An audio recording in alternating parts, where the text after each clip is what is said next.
Assalamualaikum warahmatullahi taala wabarakatuh. Saya Muhammad Amru bin Omar 073342. Jadi kami dari kumpulan yang mana telah pun memilih tajuk solat musafir. Okey, jadi kami akan membahaskan ataupun menerangkan sedikit sebanyak tentang solat musafir. Apa itu solat musafir, bagaimana solat musafir dijalankan, dalil-dalil dia. Jadi saya akan memulakan beberapa isi daripada isi kandungan solat musafir. Bismillahirrahmanirrahim. Merujuk pada ensiklopedia Solat Menurut Al-Quran dan As-Sunnah oleh Syekh Sa'id bin Ali bin Wah Al-Qadhani. Musafir ini asal perkataan dia safara, yang bermaksud penempuhan jarak yang jauh. As-safara juga bermakna seseorang itu satu kawasan ke satu kawasan yang jarak dia sangatlah jauh. Oleh itu si musafir itu dibolehkan untuk mengqasarkan solat dia ataupun memendekkan solat dia dalam satu waktu. Contohnya solat zuhur dalam waktu asar ataupun solat asar dalam waktu zuhur. Jadi ada satu hadis yang mana ada seorang hamba Allah ini dia bertikai, kenapa kita kena mengqasarkan solat sedangkan dia boleh je melakukan solat tanpa mengqasarkan. Lalu apa yang Nabi kata? Sadaqatan tasaddaqallahu biha alaikum faaqbalu sadaqatah. Yang bermaksud ini adalah satu sedekah yang Allah kurniakan kepada kita, maka terimalah kurniaan ini. Jadi kita ni sebagai umat Islam yang mana Allah telah pun memberi kita banyak kemudahan ataupun keringanan supaya tidak tinggal perintah dia. Makna safara dalam ulama fiqh ialah an yakhrujal insanu min watanihi qasidan makanan yastaghraqul maisiru ilaihi masafatan muqaddaratan indahum. Maksud dia ialah seseorang keluar dari negerinya untuk menuju ke satu tempat tertentu yang perjalanan itu menempuh jarak yang tertentu dalam pandangan mereka. Dalam hukum Islam ni, musafir ini adalah orang yang meninggalkan tempatnya dalam jarak tertentu dan berniat tinggal di tempat yang dituju itu dalam waktu tertentu. Menurut mazhab Syafi'i dan Maliki, sekurang-kurangnya jarak dia adalah 77 km. Sedangkan kalau mazhab Hanafi pula 115 km.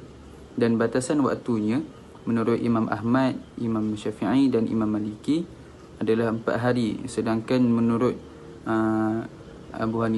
Imam Abu Hanifah adalah sebanyak 15 hari.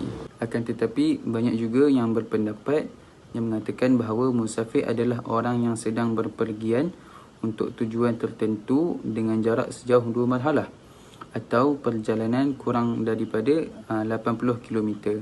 Dan orang tersebut tidak bertujuan untuk menetap di daerah tertentu lebih dari 3 hari. Dan jika si musafir itu bertujuan untuk menetap di satu tempat itu melebihi 3 hari, maka dia bukan lagi dikira sebagai musafir. Sama juga jika perjalanannya kurang daripada 80 km, maka orang tersebut tidak dikira juga sebagai orang yang bermusafir. Jadi macam itulah pandangan para ulama. Jika seseorang itu telah berniat tinggal lebih dari waktu itu sejak bermula, maka dia bukan lagi seorang yang musafir. Jadi dia tidak diberi izin untuk menjamak dan mengqasarkan solat dia. Jadi orang yang musafir ni banyak keistimewaan dia dalam melaksanakan ibadah. Contohnya boleh menjamakkan solat seperti dua solat dalam satu waktu, dan juga boleh mengqasarkan solat seperti yang solat 4 rakaat boleh jadi 2 rakaat, dan juga boleh membatalkan puasa dan boleh meninggalkan solat Jumaat dan menggantikannya dengan solat Zuhur. Jadi keistimewaan ini hanya untuk orang yang bermusafir yang bertujuan perjalanannya bukannya untuk maksiat. Kalau tujuannya untuk maksiat, maka hilanglah keistimewaan ini kepada orang itu. Bismillahirrahmanirrahim. Assalamualaikum warahmatullahi wabarakatuh. Saya Anwar Mukris bin Andan Surah 072581 akan memberitahu tentang lafaz niat jamak takdim dan jamak takhir. Yang pertama, niat jamak takdim dan qasar bagi solat zuhur dan asar. Niat jamak takdim: usolli fardhu zuhri raka'ataini qasran majmu'an ilaihi al-asri adaan lillahi ta'ala. Sahaja aku solat fardu zuhur 2 rakaat dipendekkan dan dihimpunkan kepadanya asar tunai kerana Allah Ta'ala. Kemudian usolli fardhu asri raka'ataini qasran majmu'an ilaihi zuhri adaan lillahi ta'ala. Sahaja aku solat fardu asar 2 rakaat dipendekkan dan dihimpunkan kepadanya zuhur tunai kerana Allah Ta'ala. Yang kedua, niat jamak takhir dan qasar. Yang pertama, usolli fardhu asri raka'ataini qasran majmu'an ilaihi zuhri adaan lillahi ta'ala. Sahaja aku solat fardu asar 2 rakaat dipendekkan dan dihimpunkan kepadanya zuhur tunai kerana Allah Ta'ala. Kemudian usolli fardu zuhri raka'ataini qasran majmu'an ilaihi al-asri adaan lillahi ta'ala. Sahaja aku solat fardu zuhur 2 rakaat dipendekkan dan dihimpunkan kepadanya asar tunai kerana Allah Ta'ala. Seterusnya, niat jamak takdim dan takhir bagi waktu maghrib dan isyak. Niat jamak takdim: usolli fardal maghribi 3 raka'atin majmu'an ilaihi al-isya' lillahi ta'ala. Sahaja aku solat fardu maghrib 3 rakaat dihimpunkan kepadanya isyak kerana Allah Ta'ala. Kemudian usolli fardal isya'i raka'ataini qasran majmu'an ilal maghribi lillahi ta'ala. Yang bermaksud, sahaja aku solat fardu isyak 2 rakaat dipendekkan dan dihimpunkan kepada maghrib kerana Allah Ta'ala. Seterusnya, niat jamak takhir: usolli fardal isya'i raka'ataini qasran majmu'an ilal maghribi lillahi ta'ala. Sahaja aku solat fardu isyak 2 rakaat dipendekkan dan dihimpunkan kepada maghrib kerana Allah Ta'ala. Kemudian usolli fardal maghribi 3 raka'atin majmu'an ilal isya'i lillahi ta'ala. Sahaja aku solat fardu maghrib 3 rakaat dihimpunkan kepadanya isyak kerana Allah Ta'ala. Sekian daripada saya. Assalamualaikum warahmatullahi wabarakatuh. Terima kasih kepada saudara Anwar Mukris telah menerangkan lafaz niat solat jamak dan solat kasar. Seterusnya, saya 073334 Abdul Faiz bin Yusuf ingin menerangkan sebab diharuskan solat jamak dan solat kasar. Sebab yang pertama, individu yang bermusafir. Hal ini kerana solat jamak dan solat kasar memberi keringanan kepada orang yang bermusafir untuk menunaikan solat fardu kerana perjalanan yang mereka tujui adalah sangat jauh. Yang kedua, individu yang berada dalam kesulitan.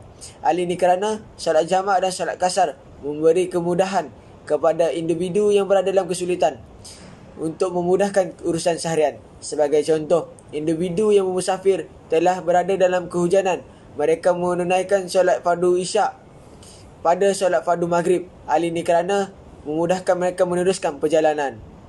Seterusnya, saya akan menerangkan syarat-syarat perjalanan yang diharuskan melaksanakan solat kasar dan solat jamak.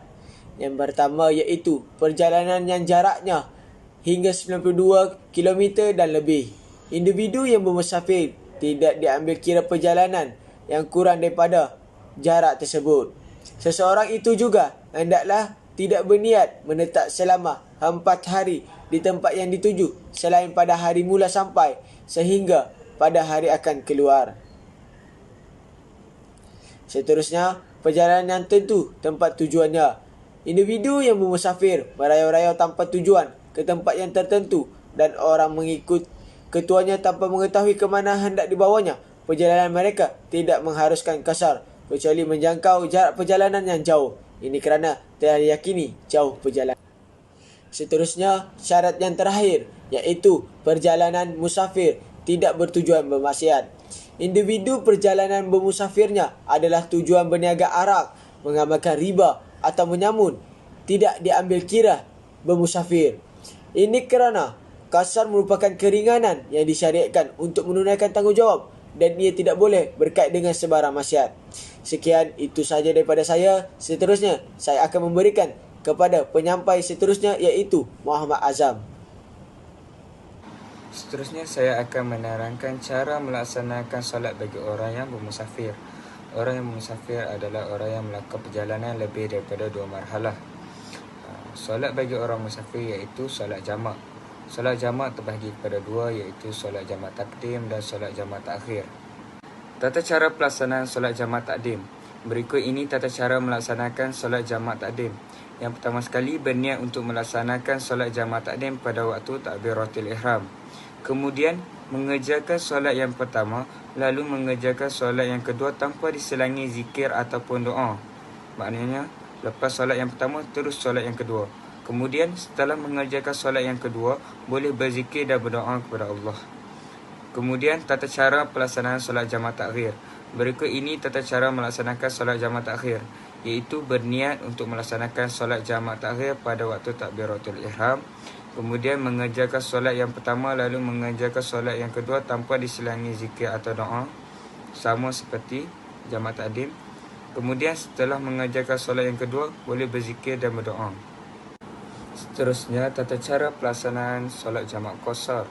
Berikut ini tata cara melaksanakan solat jamak qasar. Yang pertama, berniat untuk melaksanakan solat qasar pada waktu takbiratul ihram. Kemudian mengerjakan solat yang pertama, lalu mengerjakan solat yang kedua tanpa diselangi zikir ataupun doa. Seterusnya, setelah mengerjakan solat yang kedua, boleh berzikir dan berdoa. Solat jamak qasar terdiri atas solat jamak qasar takdim dan solat jamak qasar takhir. Berikut penjelasan tentang solat jamak takdim dan solat jamak takhir. Solat qasar ataupun solat jamak dibahagikan kepada 2, iaitu jamak takdim dan jamak takhir. Solat yang boleh dijamakkan atau dikosarkan iaitu solat antara solat zuhur dengan solat asar ataupun solat maghrib dengan solat isyak. Solat pada waktu zuhur iaitu solat zuhur dan solat asar dikira jamak takdim.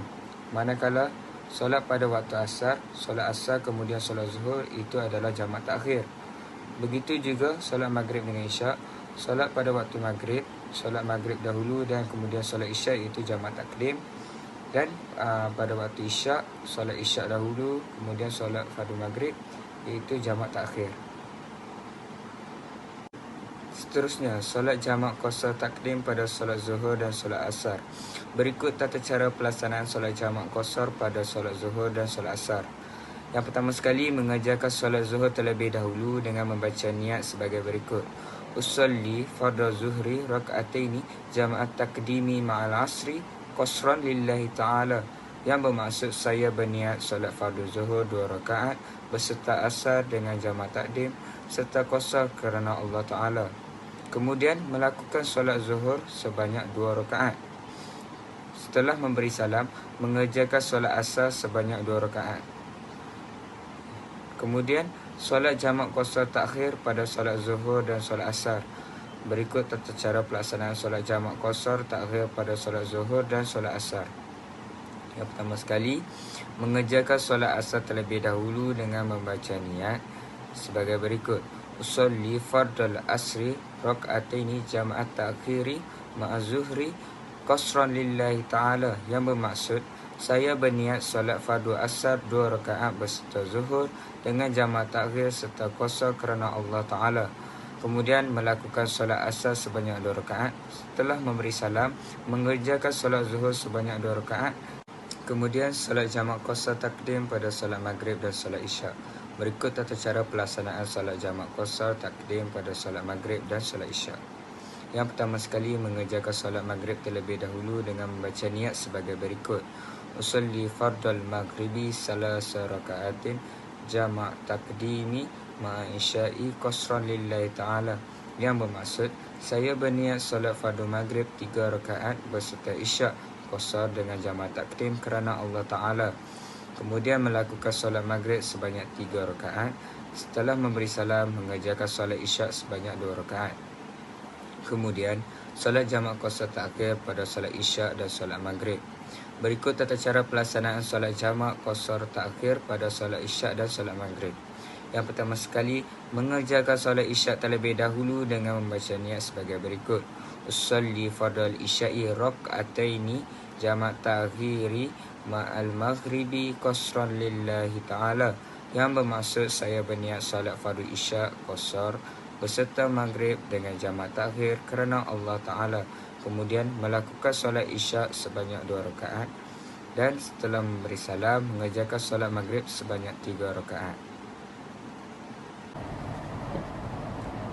Assalamualaikum warahmatullahi wabarakatuh.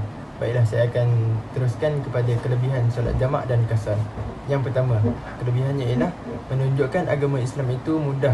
Sebagaimana jamak diketahui, Islam memberikan berbagai rukhsah keringanan bagi pemeluknya di waktu dan keadaan tertentu.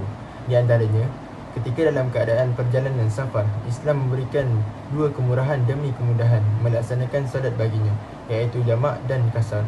Jamak berarti mengumpulkan 2 solat fardu dalam satu solat, sedangkan kasar bermakna meringkas jumlah rakaat solat yang 4 rakaat menjadi 2 rakaat. Selain itu, Islam juga memberikan kemurahan lain yang tidak berkaitan dengan safar, seperti jamak kerana hujan dan sakit. Dalil pokok yang dijadikan pedoman para ulama adalah firman Allah Subhanahu Wa Taala dalam Al-Quran, iaitu A'udzubillahi minasyaitanirrajim. Iza darabtum fil ardi falaysa 'alaikum junahun an taqsuru minas salah. Artinya, dan apabila kamu berpergian di bumi, maka tidaklah berdosa kamu mengkasar solat. Surah An-Nisa ayat 101. Yang kedua kelebihannya, menggalakkan umat Islam supaya bermusafir untuk mencari ilmu, yang seperti biasa kita dengar, utlubul ilma walau bisin fa inna talabal ilmi faridatu ala kulli muslim. Carilah ilmu meskipun di negeri Cina, kerana mencari ilmu itu wajib bagi setiap muslim. Yang ketiga, tanda kasih sayang Allah Subhanahu Wa Taala kepada umat Nabi Muhammad sallallahu alaihi wasallam. Seperti sepotong hadis Nabi yang terdapat dalam kitab Fi Al-Manhaj muka surat 186, iaitu sadaqatu tasaddaqallahu biha alaikum faqbalu sadaqatahu. Ini adalah satu sedekah yang Allah kurniakan kepada kita, terimalah kurniaan ini. Di sini kita boleh lihat bahawasanya Allah telah memberi kita banyak keringanan dalam melakukan perintahnya, seperti rukhsah salat jamak dan sebagainya.